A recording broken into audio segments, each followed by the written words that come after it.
Man holes మీద ఏవైతే ఉన్నాయో వాటి మీద అడ్డం లేకపోవడం, డోర్స్ లేకపోవడం, కొన్ని విరిగిపోవడం వల్ల పాదచారులు, వాహనచారులు ఇబ్బంది పడుతున్నారు, యాక్సిడెంట్ అవుతున్నాయని దాని గురించి కూడా ఈరోజు ప్రస్తావించడం జరిగింది. గాంధీ బొమ్మ సెంటర్లో అప్పుడు రోడ్లు ఎవరైతే వేశారో వాళ్ళు అనాలోచితంగా వేయడం వల్ల, పల్లాలు మిట్టలు చూసుకోకుండా వేయడం వల్ల గాంధీ బొమ్మ సెంటర్లో మిడిల్ ఆఫ్ ది టౌన్ వాన పడితే మోకాళ్ళ లోతు పైనకి నీళ్ళు వస్తుంది.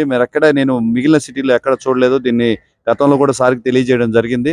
నిన్న కురిసిన వానకి ఇప్పటికీ నీళ్లు లోపల పోకపోగా దుర్గంధం బయటకు వచ్చి గందరగోళంగా ఉంది. దీన్ని వెంటనే రెక్టిఫై చేయమని చెప్పి కూడా తెలపడం జరిగింది. వీటిలన్నింటినీ సానుకూలంగా కమిషనర్ గారు స్పందించడం జరిగింది. జంతువుల విషయంలో అయితే చాలా క్లియర్ గా స్టేట్మెంట్ ఇచ్చారు. పెంపుడు జంతువులు ఎవరైతే కలిగి ఉన్నారో వాళ్ళందరూ కూడా మీ జంతువుల్ని మీ కాంపౌండ్ వాల్ లోపలే ఉంచుకోవాలి. బయటకు వచ్చి ప్రజలకి హాని కలిగిస్తే ఖచ్చితంగా చట్టపరమైన చర్యలు ఎదుర్కోవాలని చెప్పి గట్టిగానే చెప్పారు. అదేవిధంగా డ్రైనేజ్ సమస్యలు చెప్పిన గంటల వ్యవధిలోనే చాలా క్లియర్ గా నెల్లూరు మున్సిపల్ కార్పొరేషన్ లో పరిష్కరించబడుతున్నాయి. ఈ రోజు చిన్న చిన్న విషయాలు పెండింగ్ లో ఉన్నాయి కూడా జనసేన ప్రజల పక్షాన ముండి పోరాడుతుందని తెలియజేసే విధంగా ఈ సమస్యలన్నింటినీ అధికారుల దృష్టికి తీసుకెళ్తున్నాము. వీటి పరిష్కార మార్గాలను చూపిస్తున్నాము.